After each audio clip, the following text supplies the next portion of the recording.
Assalamualaikum warahmatullahi wabarakatuh. Alhamdulillah, assalatu wassalamu ala rasulillah, Sayyidina Muhammad ibn Abdullah wa ala alihi wa sahbihi wa mawalah, wa la hawla wa la quwata illa billah. Pemirsa P3 TV yang dirahmati Allah, di penghujung bulan Ramadan, izinkan saya mengajak seluruh pemirsa untuk merenungkan firman Allah di dalam Al-Quran surat Ali Imran ayat 190 sampai 191. A'udzu billahi minasyaitonir rajim. Inna fi khalqis samawati wal ardi wa ikhtilafil laili wan nahari la ayatin liulil albab. Alladzina yadhkuruna Allaha qiyaman wa qu'udan wa 'ala junubihim wa yatafakkaruna fi khalqis samawati wal ard. Rabbana ma khalaqta hadza batila subhanaka faqina adzabannar. Dua ayat ini asbabun nuzulnya berdasarkan riwayat Ibnu Mardawih. Dikatakan pada saat itu Ibnu Umar, salah seorang sahabat Nabi, berkunjung ke rumah Rasul sallallahu alaihi wasallam dan menanyakan kepada Siti Aisyah. Dan di satu saat Siti Aisyah ketika mendapat kunjungan itu menceritakan betapa Rasul di satu malam setelah beliau melaksanakan Qiyamul Lail, Siti Aisyah terbangun dan kemudian mendengar Rasulullah menangis terseduh-seduh sampai tiba waktu subuh. Bilal yang pada saat itu akan mengumandangkan azan subuh, mendengar sedan Rasulullah itu dan kemudian menanyakan, "Ya Rasulullah, apa yang membuatmu menangis terseduh-seduh? Bukankah Allah Subhanahu wa Ta'ala telah mengampuni dosamu, baik di masa lalu maupun di masa yang akan datang?" Kemudian Rasul mengatakan, "Bagaimana Bilal aku tidak menangis terseduh-seduh? Karena aku baru saja menerima dua ayat yang tadi sudah saya bacakan." Dikatakan oleh Rasulullah betapa kita sebagai manusia selama ini kurang banyak merenungkan bagaimana penciptaan langit dan bumi, bagaimana pergantian siang dan malam ini begitu sempurna diciptakan oleh Allah Subhanahu wa Ta'ala. Ulil albab adalah kata kunci orang-orang yang menggunakan akalnya, tetapi dilandasi oleh ingatannya yang senantiasa kepada Allah Ta'ala. Alladzina yadhkuruna Allaha qiyaman wa qu'udan wa 'ala junubihim. Jadi ciri ulil albab yang pertama adalah ingat kepada Allah. Baik pada saat berdiri, artinya betul-betul terjaga pada saat duduk, mengingat Allah, dan bahkan saat berbaring, tidur pun tidak lepas dari zikir.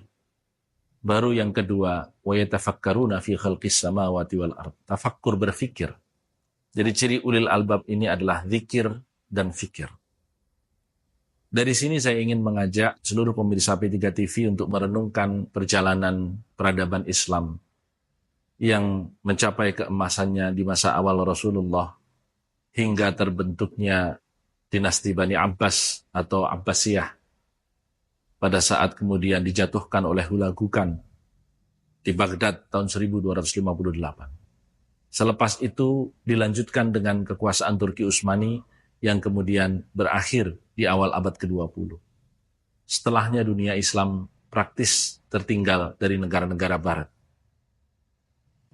Padahal dengan ajakan Quran untuk berfikir, bertafakkur, merenungkan ciptaan Allah dengan segala kesempurnaannya yang tidak pernah ada satupun kekurangan, maka umat Islam akan mencapai puncak peradabannya. Hari ini kalau kita gunakan salah satu ukuran, misalnya pemendang Nobel yang sudah mencapai 954, hanya 12 ilmuwan Islam yang telah mendapatkan hadiah Nobel, hanya 1,4%. Begitu kecil sumbangan dunia Islam setelah 1901 dimulai awal pemenang hadiah Nobel ini sampai dengan saat ini.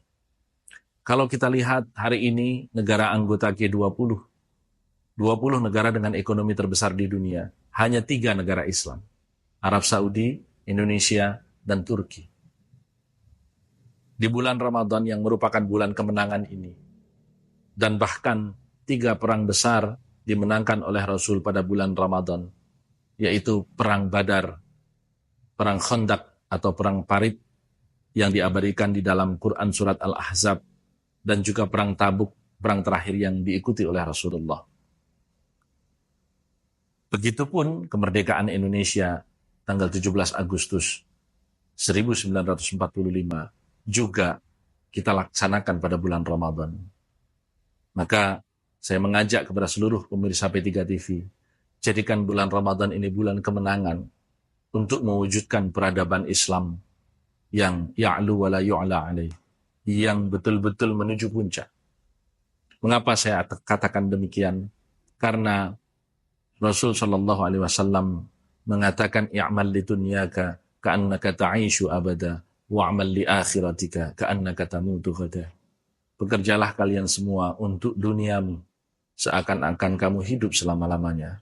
Tapi jangan lupa, beribadahlah untuk akhiratmu seolah-olah kamu mati besok pagi.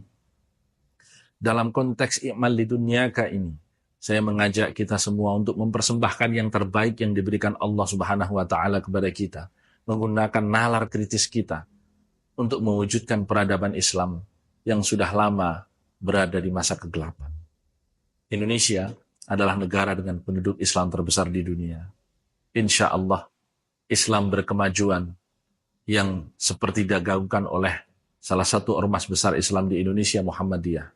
Islam Nusantara yang mengikat seluruh perbedaan itu menjadi kekuatan yang digaungkan oleh Nahdlatul Ulama, ormas Islam terbesar di Indonesia.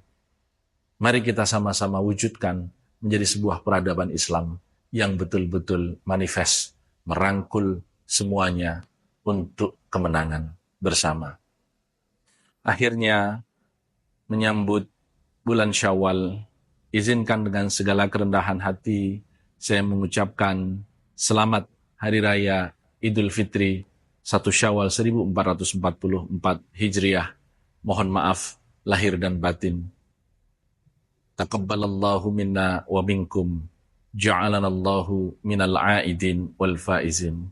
Semoga Allah Subhanahu wa taala menerima seluruh amalan ibadah Ramadan kita dan menyempurnakan pahala ibadah Ramadan kita dan menjadikan kita semua sebagai golongan orang yang bertakwa dan kembali suci sebagaimana bayi dilahirkan. Terima kasih. Hadanallahu wa iyyakum ajma'in wal afu minkum wallahul muwafiq ila aqwamit thariq. Wassalamu alaikum warahmatullahi wabarakatuh.